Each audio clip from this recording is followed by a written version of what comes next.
This time on episode 342 of Legends of S.H.I.E.L.D., we discuss Agents of S.H.I.E.L.D., Season 7, Episode 9, As I Have Always Been, weekly Marvel news, and your feedback. I'm Chris from Play Comics, a show where we look at video games based on comic properties and how well they stick to that source material, a part of the GonnaGeek network, just like the show you're checking out now. Shows on the network are individually owned, and opinions expressed may not reflect others. Find other astonishingly geeky shows at GonnaGeekNetwork.com. You have been granted clearance by Director Alfonso Mack Mackenzie. Stand by for a S.H.I.E.L.D. debriefing.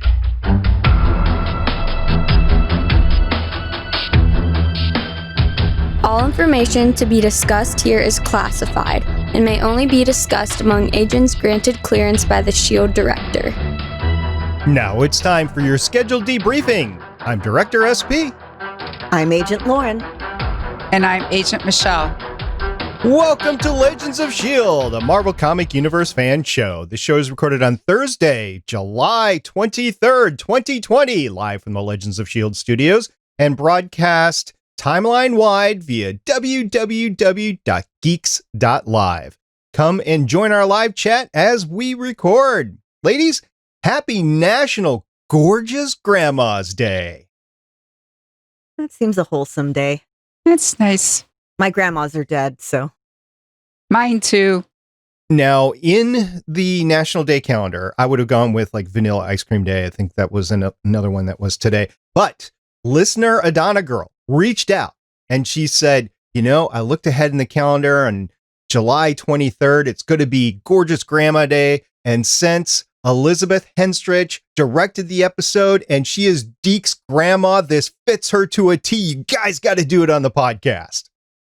Oh, it did not occur to me until just now. That was the reason why. That is the reason why. Also, by the way, I don't know if I said this on the podcast before. I don't know if it matters or not, but I was actually born on the same day as my maternal grandmother.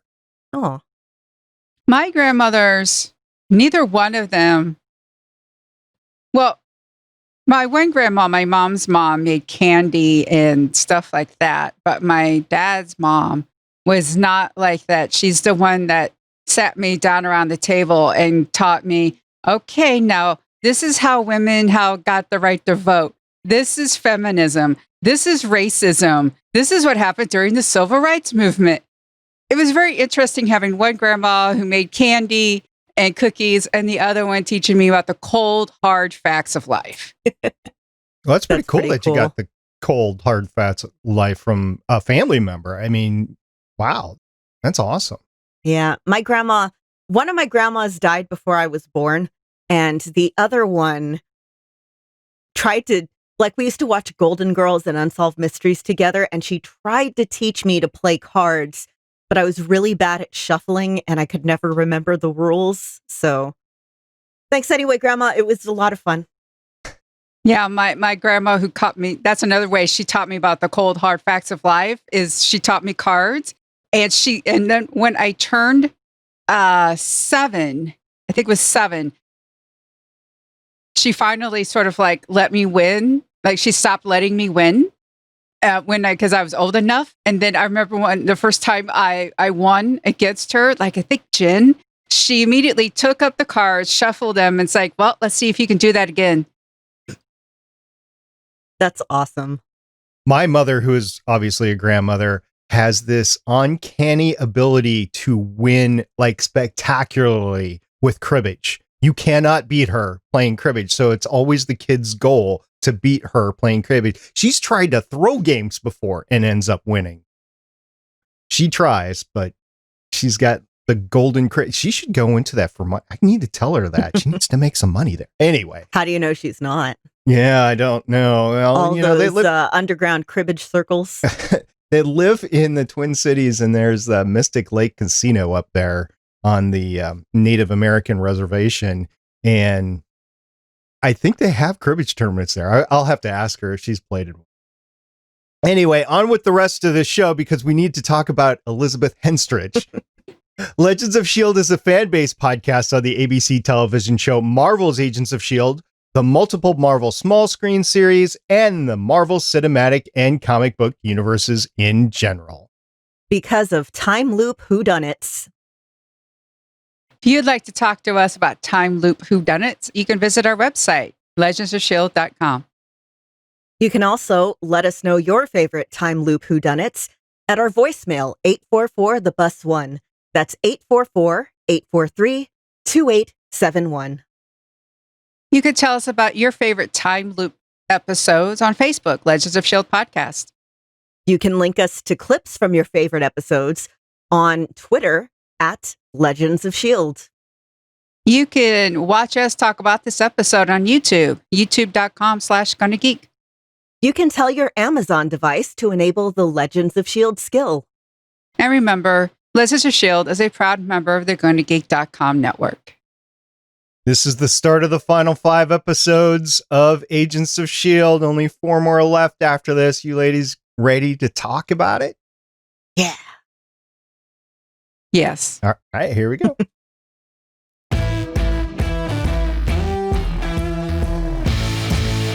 Agents of S.H.I.E.L.D. Season 7, Episode 9, As I Have Always Been, more on that later, was broadcast on ABC last night, Wednesday, July 22nd, 2020. Lauren, who directed the episode?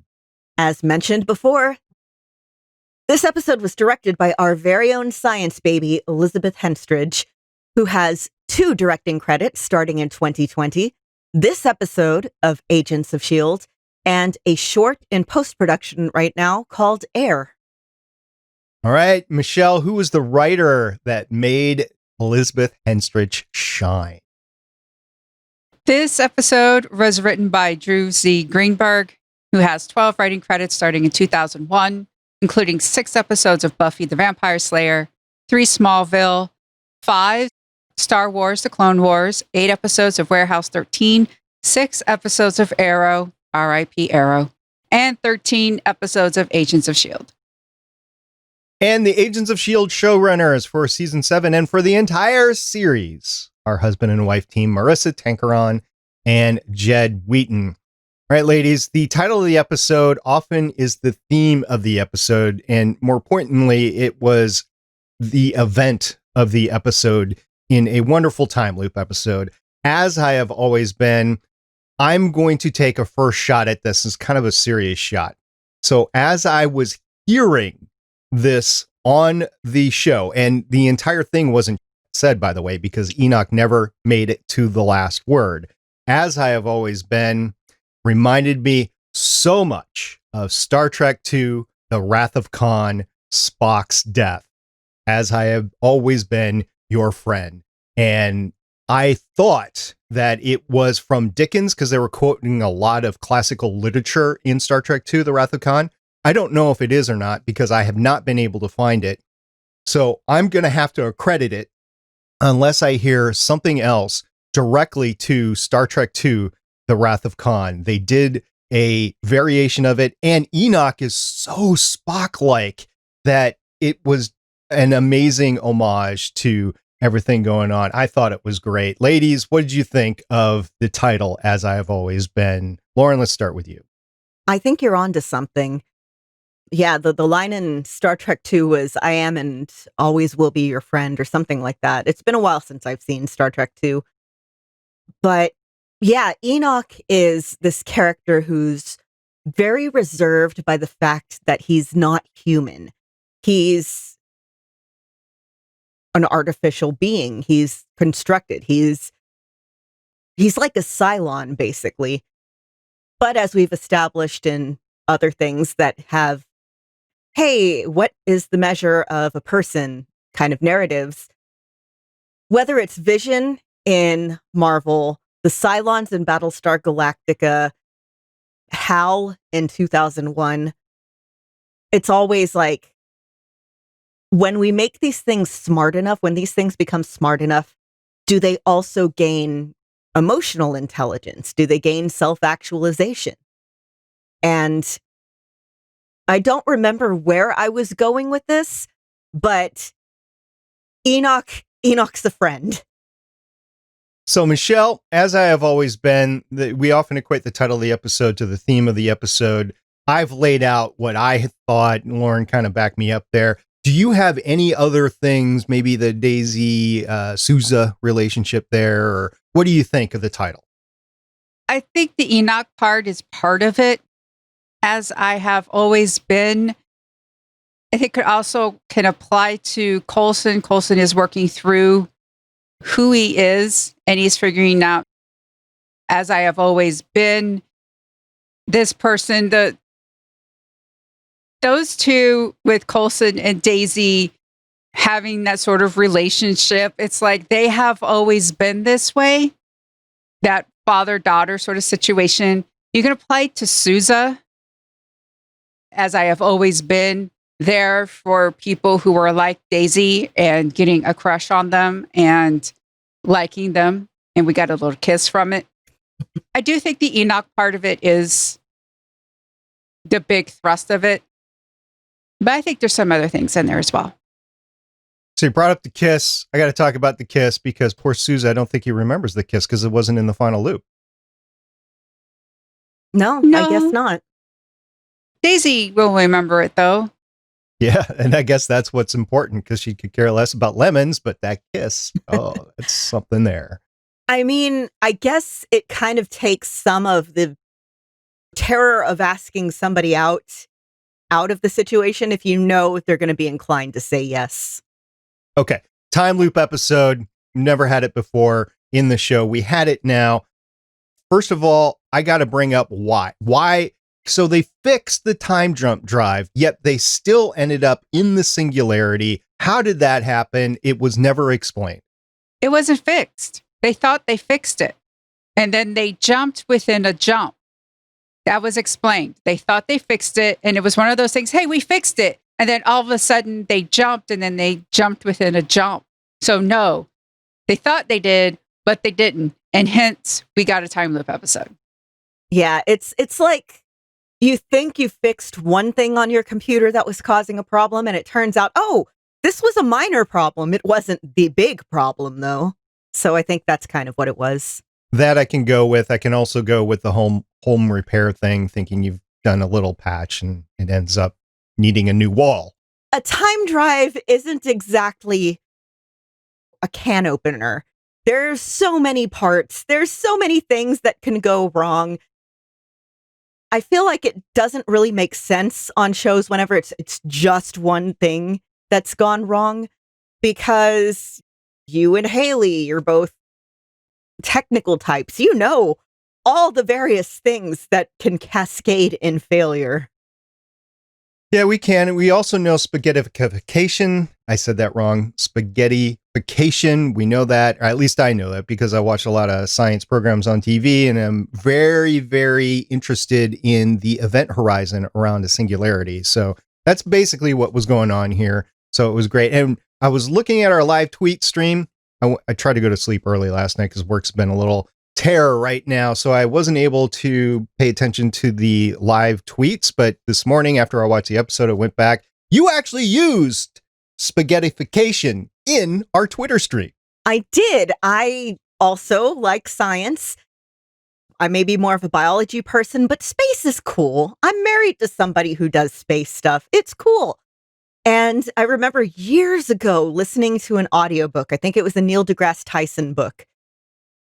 And he brought up the term spaghettification. And I remember just being there in the lab thinking, that is one of my new favorite science words. There's also another word out there that's pretty popular in my office called phenomenology.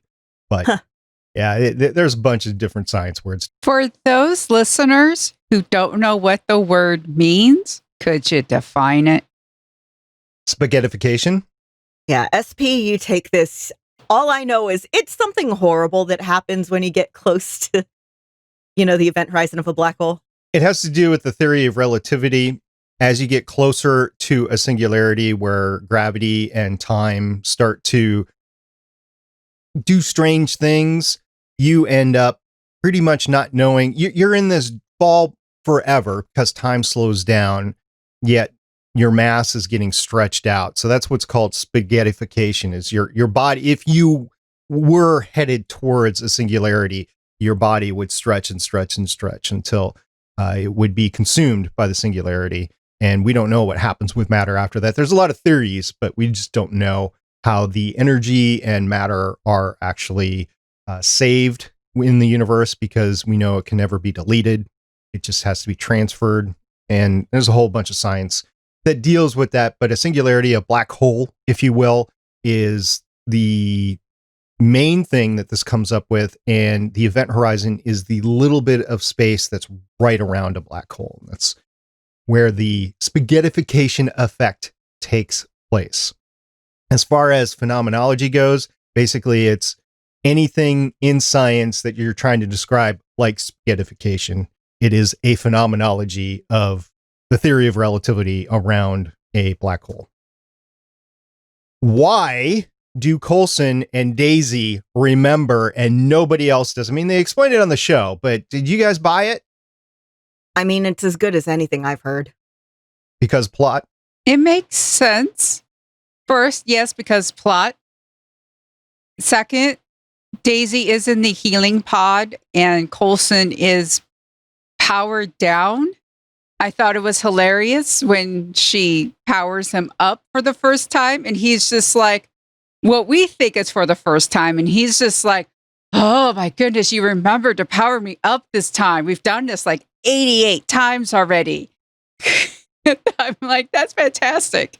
The one thing I thought about is if he wasn't powered down, if he wasn't in that sleep tube, that recharge tube, kind of like a Borg recharge thing. And it's the first time I thought of it that way. Anyway. It's his Roomba dock. Yeah, there you go. It does, because it's circular. It's a Roomba dock, yeah. So if he wasn't in there, I don't think he would have been able to help Daisy on the way through this whole thing, because he wouldn't have remembered.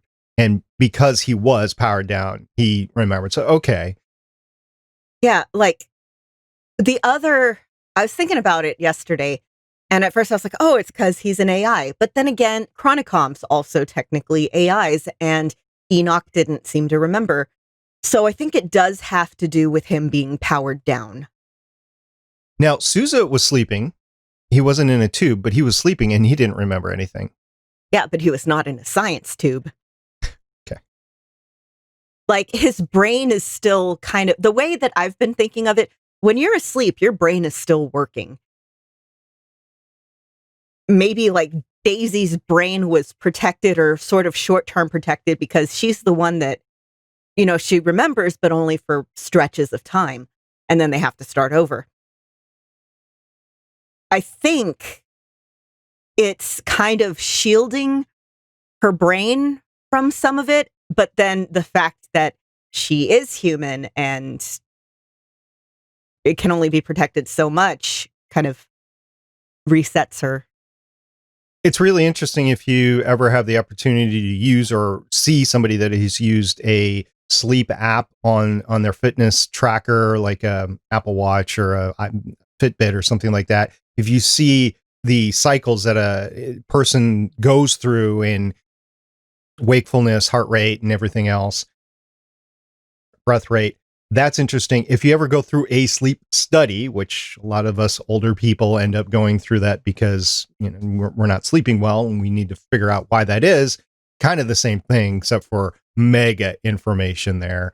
They do blood ox and stuff like that. If you've ever been unlucky enough to have like a multi-day long EKG study, it tracks your brain. Your brain's doing things all the time.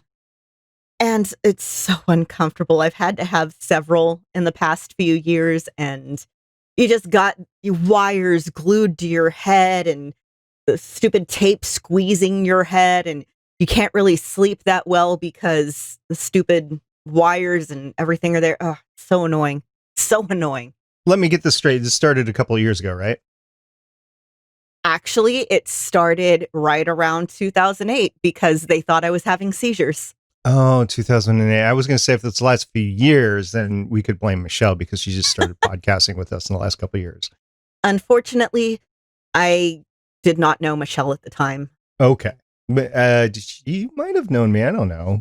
We'd have to go back in the records for that. I didn't. No, it was right around the time I did meet you, because when they thought I was having seizures, they put me on a weird seizure medication. It had a strange side effect because, of course, it did. I couldn't listen to music, so I started listening to podcasts. That's what brought me to the podcast that brought us together. All right. So maybe, well, it's not me because it was afterwards. So I can't take the blame there for this one. This time. Anyway, one of the tropes of a time loop episode is the take a loop off sort of thing, which Daisy does, and she solidifies her relationship with Sousa, all in the effort to really find out what's going on to try to solve everything, because she was at wit's end. She didn't know what else to try. Sousa ends up helping her. My question is, if you take a look at the countdown to the distance to the singularity, it starts at 94 kilometers and then it gets way down to 1 kilometer. And you kind of get the essence that it's 3 kilometers and growing as it goes down in distance from the singularity. I find it really difficult to believe that they had, and I haven't done the math of how many loops that she was through, but I find it difficult that she had the time to take a loop off, because unlike other time loop things, they're on a clock. Okay, here's the thing. It's not like Zari in Legends of Tomorrow, where she takes the time and she goofs off and all that type of stuff. That's not the loop.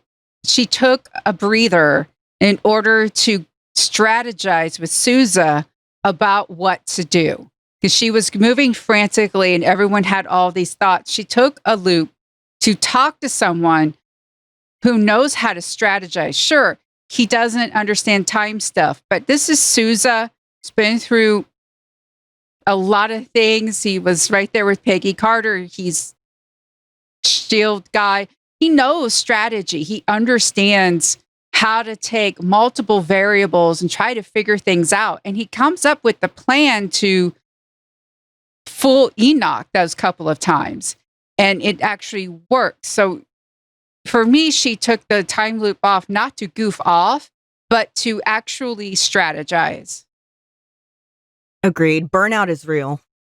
And that's why I kind of let it go a little bit. But again, I think they took a liberty of, we only have so much time. And then near the end, you had so many loops that I think it was beyond as close as they were get. Of course, who knows what the science is? Deke brings that up. He has no idea what the science works there. So one loop could have been 5 kilometers. Another loop could have been 0.5 kilometer. So I can't say exactly how much time there was there. Anyway, you brought up Sousa, so let's go into Sousa. He's always there. He's obviously into Daisy. Daisy gives him that kiss that he can't remember. And more importantly, as you were saying, he's not only strategizes, but he takes one for the team, because he's like, no, wait, if you die here, we're going to lose some time. So let me take this scanner and see if it's okay. And he dies.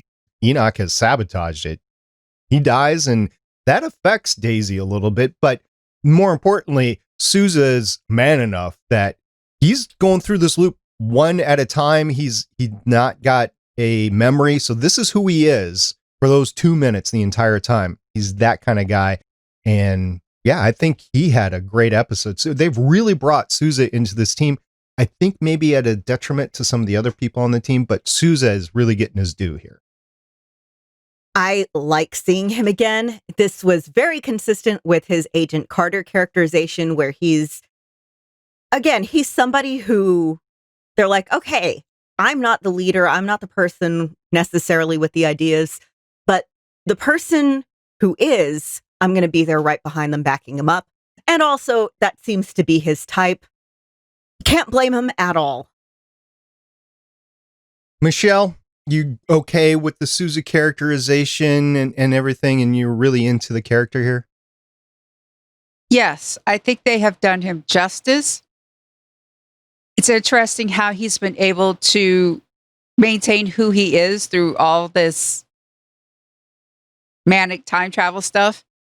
It's just really great seeing him. And considering what he and Daisy have been through, I can understand it's not just sudden. I can understand his interest in her.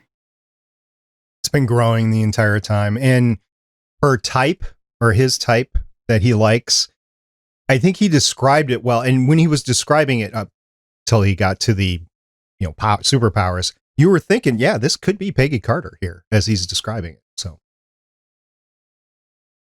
unfortunately, this episode was a little light in the Mac, May, and Yo-Yo, but since just last episode, or was it just last episode, they had a focus on them. I think that was okay, but they were just relegated to deck pieces, really, as you went throughout. You didn't even really get to see a lot of great fights. There was insinuation of great fights. You just never got to see the great fights as they were fighting Enoch, which apparently Enoch can take the whole team out because he's enhanced his capabilities. Well, we know that. Okay, so end of last season, he's talking about, I'm going to go to all the other, sociologists or whatever they were, xenobiologists. But then we find out that their programming has been changed to hunter-killer. So he has that potential in him. With regards to Mac, Yo-Yo, May, you don't want to overstuff an episode too much. I would have also loved to see what was going on with them, but because they aren't the ones who have the memory of what's been going on, they aren't supposed to be the focus. I also really loved those little hints of fight. Like this, despite that the episode ended with me in tears, this was a really funny episode. Yeah, the one with the big fight. I mean, you had the one fight, with Daisy Coulson getting beat, and then you have like the whole team where Deke dies. It's like, poor Deke. Should we feel bad that Deke dies? Yes, you should. They say no, but yes, you should. They say no because they're just going to come around for another cycle. But yeah, it's kind of that rule of threes for comedy. We see it escalate 3 times. First, it's Daisy Coulson. Then it's Daisy Coulson, I forget who else. And then finally it's everyone. Except for Yo-Yo. I don't think Yo-Yo was in Yeah, that. because she was up like on a different deck the whole time. Yeah. I don't know. I just thought it was so incredibly funny. Again, Elizabeth Henstridge, you did a good job directing it. Drew Greenberg, you did a great job writing it. We got the balance of humor with just absolute pathos. It was great. It was so great. Simmons directing this, Elizabeth Henstridge directing this. It was interesting. And I would love to talk to somebody. I wanted to reach out to a couple of actual directors that I know that have acted as well, how that works behind the camera when they're in the scene. Because Elizabeth was in several of the major scenes, actually. And I'm just wondering how that works as you're actually shooting when you're acting in the episode as well. I mean, there's probably a second set director or something, but no, I don't think anybody was credited. So I'm just wondering how that goes. You have your first. Okay, so she would set up the shot and everything. And of course, when she's done, rolling, she would cut. You have a first assistant director and you also have your camera operator. So she would have already planned out what the scene is supposed to do. They would have known what the blocking is and the pacing and all that type of stuff. So once that's set up and she does action, the camera operator, combination with everyone else, that's how it's done. Another thing that happened in the episode with the character Simmons was she got the memory block taken out of her. She named it Diana. And she told him how to solve everything, which unfortunately ends up with Enoch sacrificing himself, but we'll get to that in a second. But she ends up almost bawling. She just breaks down and she can't verbalize what it is. And then the loop resets and Diana is back in her head. So we never find out what that is. I'm speculating that Fitz is dead. Okay, that dead silence you hear, on my part at least, I don't know about Michelle, is horror at a thought that I was not letting myself think. And I'm still not going to let myself think it. No, he's not dead. He could, either that or Simmons has done something atrociously bad or something, but I'm thinking that Fitz is dead, and that's maybe why we really haven't seen him. We're going to see some flashbacks. According to the IMDb, I'm heard we're going to see him next week. We'll see. But I think something terrible has happened to Fitz, and I think that's one of the reasons that the team in the future is not going to be together. I think the teams are going to be together because, as Enoch said, that's what happens to family. Sometimes you have to actually, since we started with Star Trek, sometimes you actually have to accept the promotion and get your own ship. Yep. People like this was such a good. Okay, I've been watching this documentary on HBO called "I'll Be Gone in the Dark." Really good. But one of the things in it is it's kind of the search for a serial killer is kind of a microcosm of the human experience in general. You have somebody who dies like basically in the middle of a thought as she's writing a book, and the people around her had to take up her mantle, finish the work for her. And with this, it's people who have been here for a purpose. And it's not maybe necessarily, oh, you're going to die. Oh, the world's going to end or something. It's just, yeah, like Michelle said, your purpose at this point in time is done. It's time to move on. It's time for, I don't know, Coulson seems like he'd be a really great grief counselor at this point. I don't know.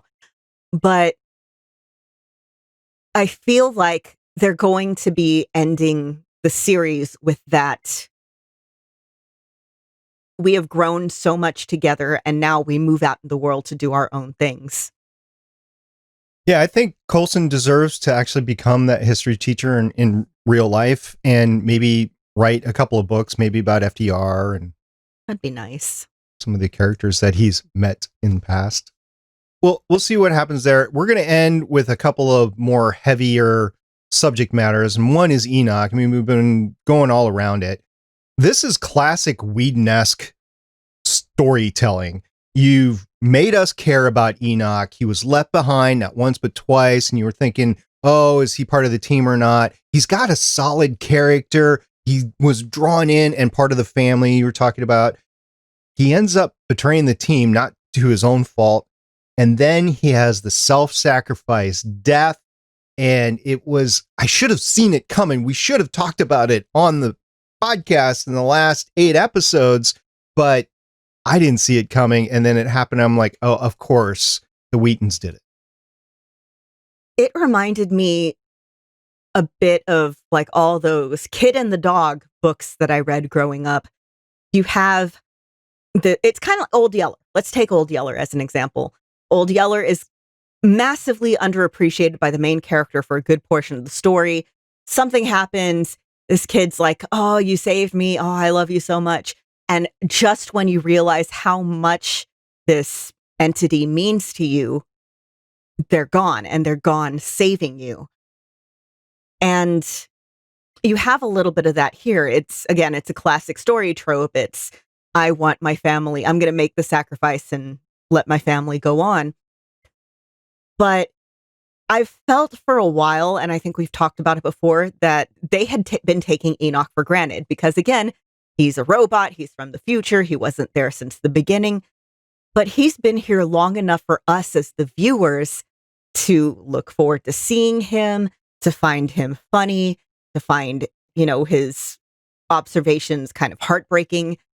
And knowing that this character who we've come to appreciate, who we've felt bad for because he wasn't being appreciated enough, he's still, I was thinking of joking at the beginning of the episode, oh, he's getting revenge on them for leaving him behind so many times in the past. But that wasn't it. Even that betrayal was to save them. And just without even thinking, he pulls out his own heart and gives it to them. I mean, the symbology is heavy-handed, but it's still really good. I have to admit, this had a lot more meaning than when Wash dies in Serenity, and then even Tara in Buffy the Vampire Slayer. Those two just sort of just came out of nowhere, and it really didn't have any sort of like gravitas to it. It's just, I know in real life, death happens. But when you have characters and you're doing a storytelling, you do want some sort of meaning every once in a while. And this had meaning.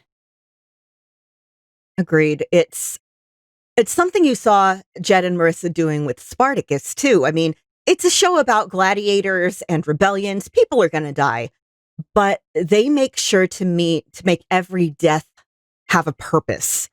Whether it's what a guy who's only been there one episode dying horribly to show the characterization of a different character and the stakes have risen, or towards the very end, one of my favorite characters dies.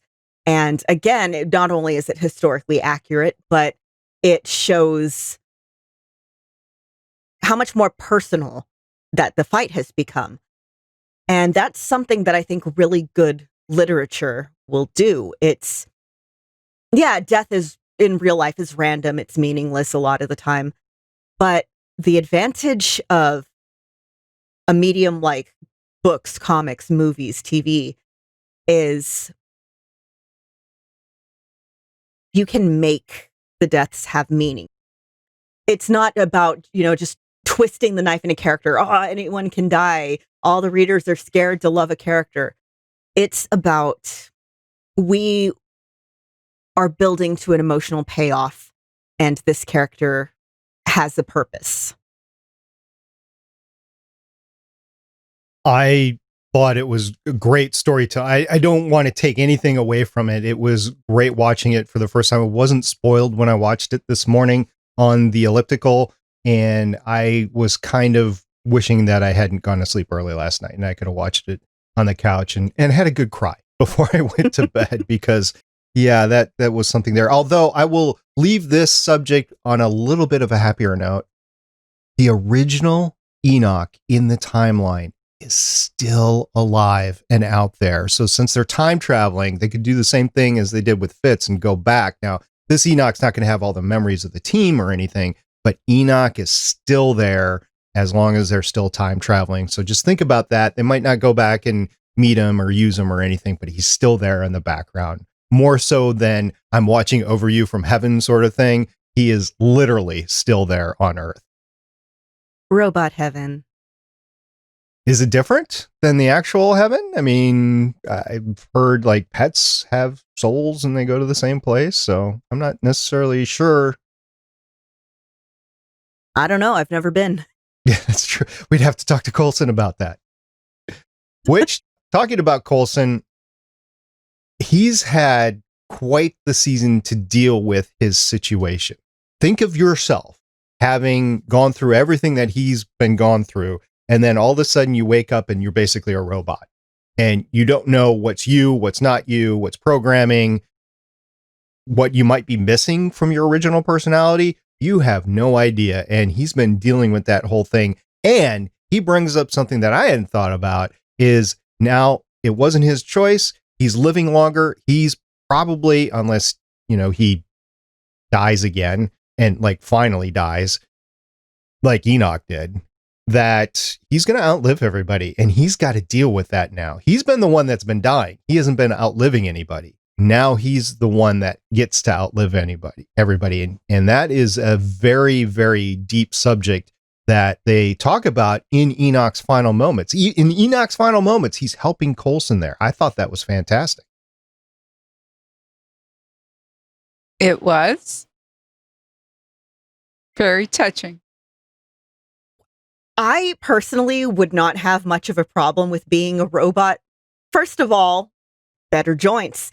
And second of all, I mean, we are basically organic machines. We're programmed.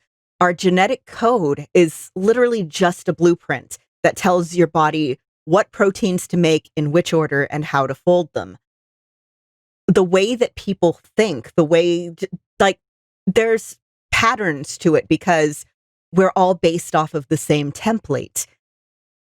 So really, it's not that different.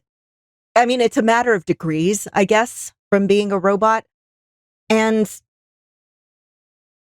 if you don't know you're missing something, it's the Flowers for Algernon. I guess it's the Flowers for Algernon situation.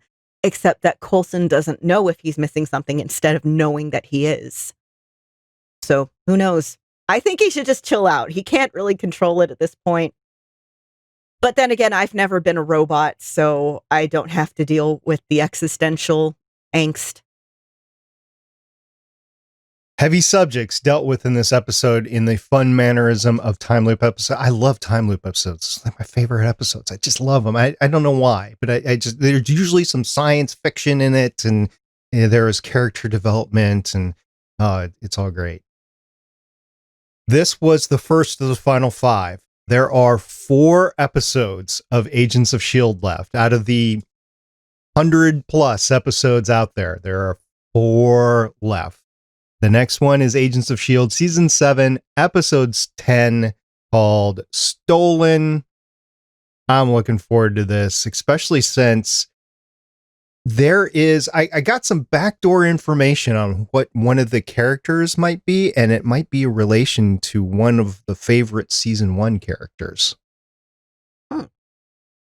Yes, I will not spoil anything, but there is something with next week that I think everybody's going to love talking about on Thursday night next week. Well, in the meantime, we have some news to talk about, and let's get with it.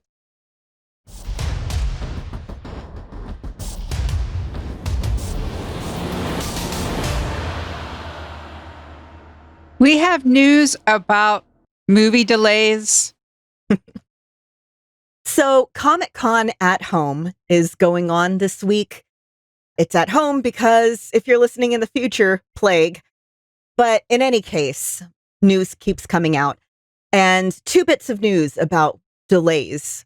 First off, we have them saying, hey, Falcon and Winter Soldier has been delayed until shrug. Originally, it was going to premiere in August, so next month. And that's not happening right now. The production got interrupted. Along with that, we also have delays in release for Black Widow, which has been moved to November 6th. And Eternals has been moved to February 12th, 2021.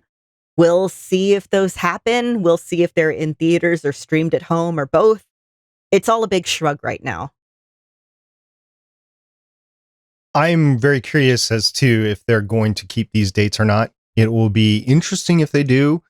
I don't think just my speculation right now, and this is just SP speculation. This is not official word from anything, but I'm just not seeing, if you look at that timeline, you look at what's going on in the United States right now, even with the precautions that they're starting to take right now, I just don't see this happening unless they go direct to video. And I don't see that happening with these. I've talked about it before, that they want those big box office numbers.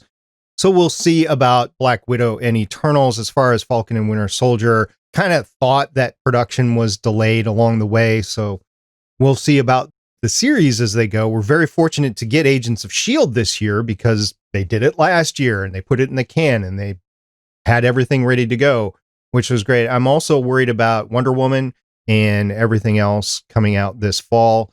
People need entertainment, even if they're only at home. I just don't know if they're going to be going to the theaters to see stuff. And I don't know what the capabilities of the studios are in order to get production completed. Maybe it's been filmed, but it's not completed production in post or anything. I'm wondering how long that's going to take. Just a lot of unknowns right now. I was pretty sure when people had the optimistic look of late summer, early fall, that it just depended how the summer was going, and the summer is just not going great for outside events here. So eventually we're going to get this stuff. It's going to be great, but it might take just a little bit longer to get there.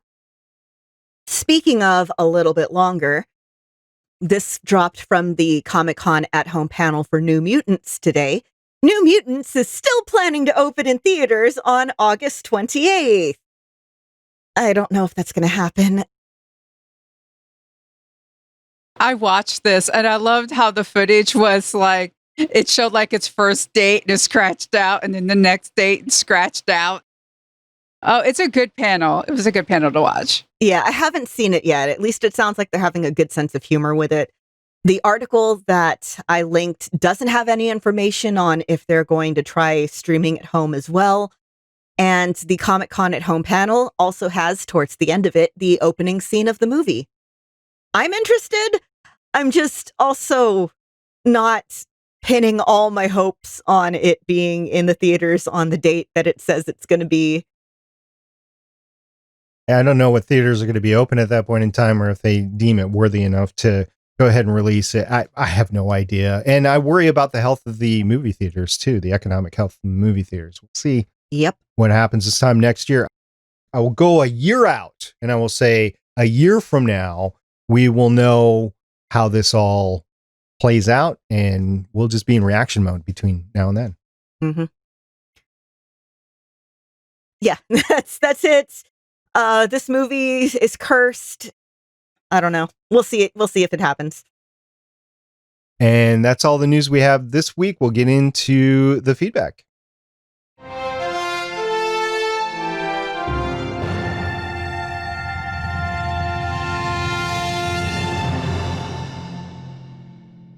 So we have some feedback this week. First up is Andy Ming-Na, at Andy Ming-Na on Twitter, who says, other favorite time loop episodes, Legends of Tomorrow, Here I Go Again, Season 3, Episode 11, Person of Interest, If Then Else, Season 4, Episode 11, and my personal favorite, Stargate SG-1, Window of Opportunity, Season 4, Episode 6.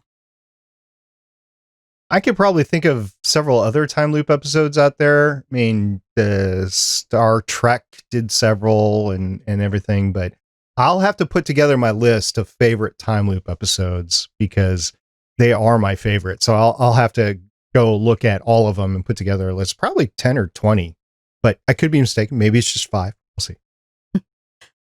We also have from at Adana Girl, I think we found the purpose of motorcycle number 3.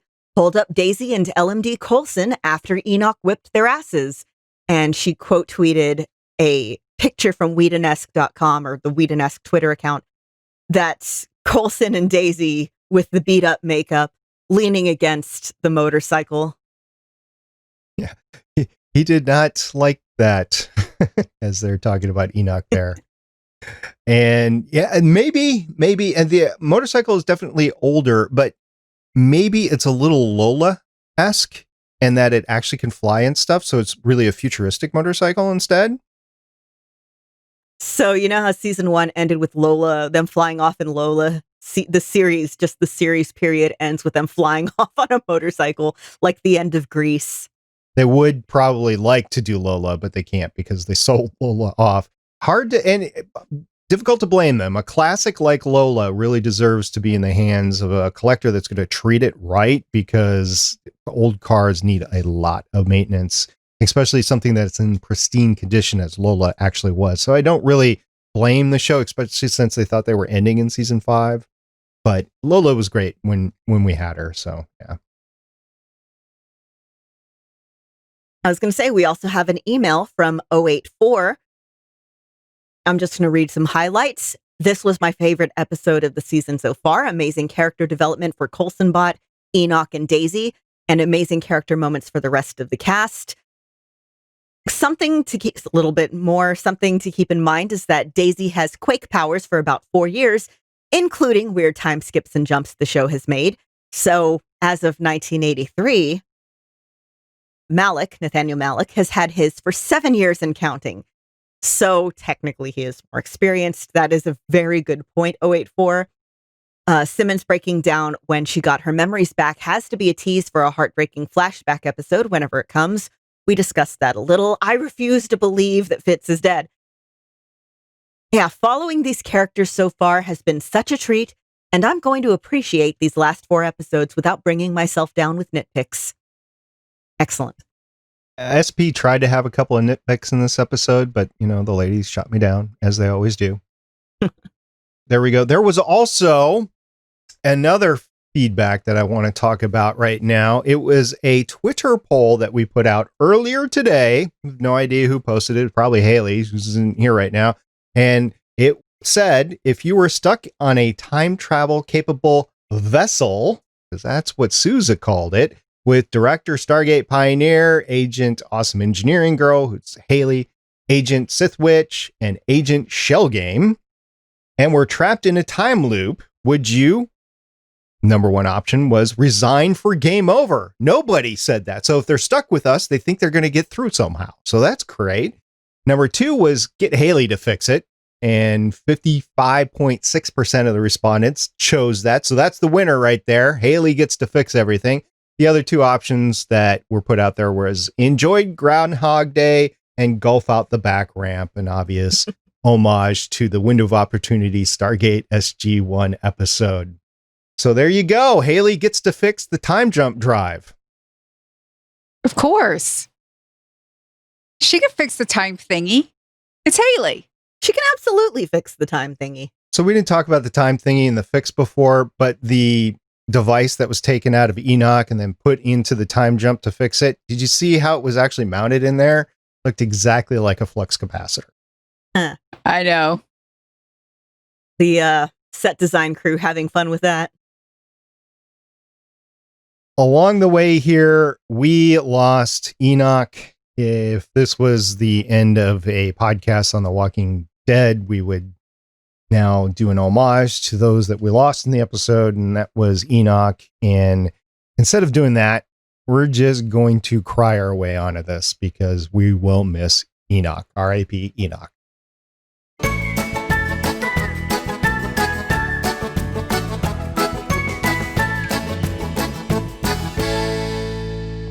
I just realized that might not have been the best bump music to play right after I said that. Enoch would want us to be happy. He would. He would want us to be family and live on together and complete our mission. That's what he would want. So I want to thank everybody for continuing to listen and download the show and watch us on YouTube. And if you are watching us on YouTube, a lot of people are liking the video. So thank you very much. If you want to put a comment down below, we will talk about it in the next show. We really appreciate your feedback because we want to make a show that you really would like. So thank you very much for doing that. And thank you everybody that has left a review on Apple Podcasts or Podchaser, which you can find at podchaser.com. Thank you to everybody who's given us your feedback or tweeted along during the live tweets. I absolutely love doing the live tweets. I love seeing all of your reactions. And it's fun. Thank you so much. Yeah, thank you to everyone who interacts with us and listens. We really appreciate it. Until next time, when we talk the fourth to the final episode of Agents of S.H.I.E.L.D., I am Director SP. I'm Agent Lauren. And I'm Agent Michelle. See everybody next time. Bye. Bye-bye. Wash your hands, wear a mask. Don't touch your face. Social distance. Believe in science. Thank you for listening. If you want to leave us feedback, go to GonnaGeek.com and you will find all our contact information and other shows. You can also visit legendsofshield.com where you'll find our complete archive of podcasts. The music heard on this podcast is by Kevin MacLeod, found at incompetech.com, and also artists on pond5.com and audiojungle.net. The opinions heard on this podcast are those of the individual hosts and do not represent Stargate Pioneer Productions, Legends of S.H.I.E.L.D, or GonnaGeek. Agents of S.H.I.E.L.D is the property of the Disney Corporation, Marvel Studios, and ABC. No infringement is intended.